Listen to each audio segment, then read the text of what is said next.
So sorry about announcing that I made a TikTok and then not posting anything on it, but that's not my fault, because I am. I'm like shadow banned or something there. So anytime I post, it just gets cast into the void and ceases to exist. I'm not joking, I've probably uploaded 20 more videos there, and every time I hit the submit button, it goes, cool, it's posted, and then it takes me to my videos page where there is no new video.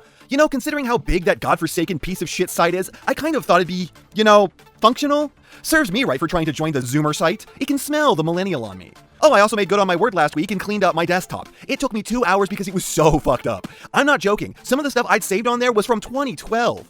Anyways, it's time for the figure that made me think that I wasn't going to hate the whole Age of the Primes thing when it was announced. Because I have always and will always loathe the 13 Primes. Get this Greek pantheon shit out of my series about space robots. It's Age of the Primes Megatronus Prime. But first, your likes.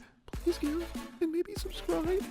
You know, the only thing that's ever made me question my belief that 86 Megatron will be retooled out of this thing is that when I opened it for the first time, I was able to see that this leader figure was already noticeably bigger than Commander Optimus Prime. You know, how would they turn this already bigger figure into a Commander itself to sell it for $30 more than it already is? Or if the new price hikes are to be believed, 50 to 60. And I don't want to hear that Evan said 86 Megatron won't be a retool of this. Hasbro lies. They lie all the time. They said that there would never be a HasLab Optimus, and as I write this, I'm still waiting on them to ship my HasLab Rid 2001 Optimus. What they say is not evidence for anything ever. I have evidence in that Megatronus has Megatron's backpipe. Oh, but that's the tank barrel. Well, 1, the tank barrel isn't supposed to look almost anything like this. It's supposed to be long, thin, and flat on the top. And 2, did it have to store exactly like Megatron's backpipe? It goes in the exact same place and looks identical.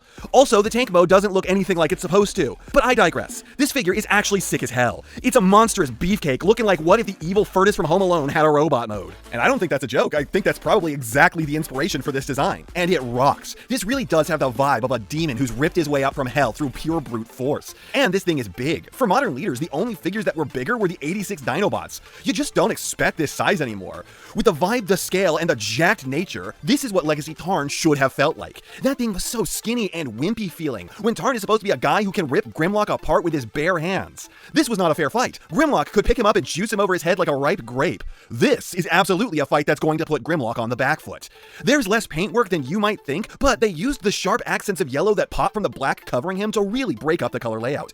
And while the whole color palette is very dark, they did use several tones of plastic to give it just that little edge that it needed to not blend into the darkness that birthed his tortured soul. He looks even more badass with his fire effects on. Though tragically these don't hold the best. They stay on, but they're just loose enough that I feel a profound sense of unease at all times when they are attached. Like at any moment they could pop off and roll under the couch where they will be lost forever. Or at least until I stop growing an annoyance and move it.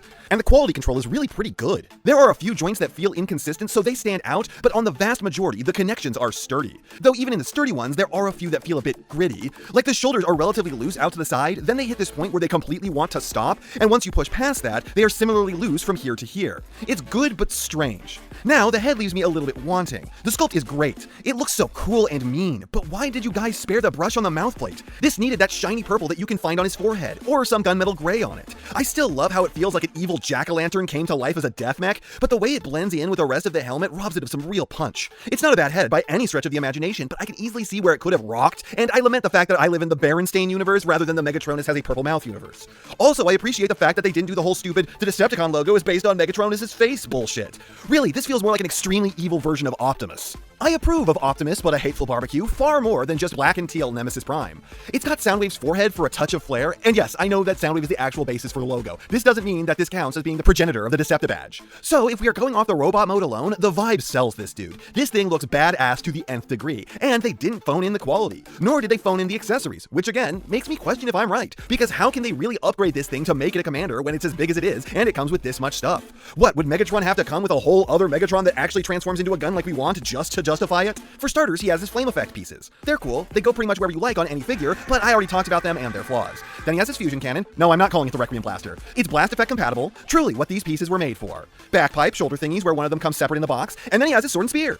I'm pretty sure that this guy does not have a sword and spear, and I kind of resent him for getting these, but that comes later. For now, these are good. They're at least well made, but this is clearly a ranged combatant who will pop your head like a zit with his bare hands if you try to melee him, so why does he need these? They combine, they aren't bad, but I question if they could have not used the budget on these and maybe instead painted the faceplate or something even more important to later to come. As for posability, it's well above the average. Head has more up and down than normal with a little side to side and a full rotation. Shoulders pull a bit more than a 90, really good forwards and backwards butterflies on what I can only describe as a magic square joint, decently better than 90 elbows, wrist swib with opening and closing hands, and you can untransform it to fake some sword-wielding wrists. Hips are unimpeded in all directions, slightly better than 90 knees, and weird cute animal feeties with a moderate toe up and down and a huge pivot. I always want maximum elbows and knees, but I can't complain too much as everything this guy does is at least above the average, and he's even got a few really good specialty joints. This is a very well articulated figure, and just about every pose you can put him in looks sick like 90s throw-up. That is probably the worst joke I've ever made. And then you get to the transformation, and this is a really fun, huge improvement on kind of the core Siege Megatron idea.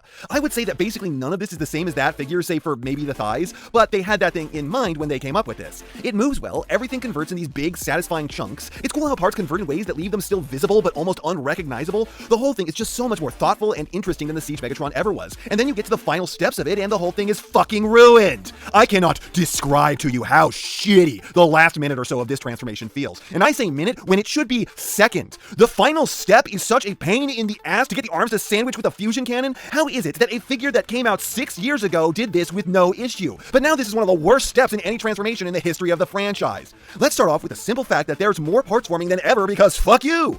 Unlike the Siege Megatron, the fusion cannon has to come off just so that way it can rotate and go in almost the exact same place. But we're going to ignore that. No, the real problem is that this doesn't want to plug in at all. The tabs are shorter than Tom Cruise, and the ports are slightly oversized, so they have no grip. It's sloppy, it's loose, it feels awful, and that would be bad enough if the shoulders locked in any way. But they don't either. I think that they are relying on the hold of the cannon rather than having any locking points of their own. I've tried using the directions, I've tried watching videos, I've put the arms in every orientation possible. There is no solution I can find for this. These needed to peg in like 3 more locations. As it is, it's just a miserable mess that flat ruins what was a brilliant transformation.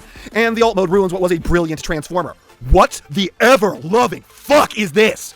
I don't care that this doesn't look like the alt mode that he's supposed to have. I don't care that the transformation to get here was such a pain in the ass. I don't even really care that the turret is sitting way too high in the air so it looks like the concept Bumblebee movie Megatron's edgelord Gen Xer brother. Man, now all I need to do is make an okay boomer joke and I'll have like all of the generations in one video. I didn't even mean to do this, it just happened. Or that it rotates so far towards the back. I care that there is a gigantic fucking hole in the front. Am I the only one who notices this? I've seen other people's reviews. How can you not mention it? I'd feel dishonest to not rail against that in the alt mode, in the front of the tank, there is a sudden, huge, desperate lack of tank. This isn't fucking finished at all. They didn't even do the normal Hasbro bullshit and sculpt the gaps so that way they can pretend that it's fine. The sculpting terminates. It becomes flat and barren. And before anyone says that I'm supposed to fold the side skirts up into there, mine don't do that. It just pops off. So either that's not the intent or they mismanufactured that part on mine. And do not rotate the turret off to the side like turrets are supposed to do, because then it goes from insanely bad to hellishly bad. How is this something that people are ignoring? It's the only thing that I can see. I try to appreciate this at all, and my eye is just drawn to the third of the tank that is absent. And this brings me to the point that I made earlier. Why the fuck did we waste the plastic making the stupid spear and sword when we could have used it to somehow fill this gap? And look, I could have gladly handled this if it was in the back, but no, for some reason they put more work into actually filling that area of the tank in. I can't just see straight through the rear of the tank. Where the fuck were your priorities, guys? And why were they backwards? The fire effect pieces distract a little, but you know what helps? What slightly helps is if you actually misuse these pieces and stuff them into the holes. It's not a perfect solution, and it feels bad to do it. Plus, this is some fan mode shit that I came up with. Hasbro does not get to take credit for it, but doing this is the only way that I can look at this thing and not hate what I'm seeing. I have never witnessed a more cataclysmic flaw where they just said, fuck it, ship it anyways. What, did they think that because it's black plastic no one would be able to notice this? I haven't even gotten around to the fact that anytime you try to use the turret, it disassembles itself yet. This alone would have been enough to get me ranting at this figure, but I think more important is just the fact that they did not finish this thing. It rolls good, so yay for that. And again, this looks nothing like the vehicle it's supposed to be, as this is a traditional tank when Megatronus is supposed to turn into a tank destroyer without a turret. Hinting to me again that yes, the 86 Megatron will be a retool of this. But how did this get so close to being an amazing figure and then crash and burn harder than James Dean at the last possible second? It's an awesome looking robot mode that feels good and feels like it's here to drag even the biggest dudes to Cybertronian hell like an unstoppable force of fire and darkness. The posing is great, having so many joints and with those working in tandem with the sculpt to make every movement feel like it's going to war. It's probably got as many accessories as the rest of the first wave combined, and it's got a transformation that actually rocks for the first 90% of it. And from there, it face plants into an open grave and triggers the dirt to be dumped on top of it. And here's the thing, I'm almost tempted to buy an upgrade kit for this thing because what of it is good is great, but I should not have to fix Hasbro's mistakes. They should not be releasing a figure where the front of the alt mode is missing, and you can't even use the stupid turret because for some reason they decided that 2 undersized 5mm pegs was all that was needed.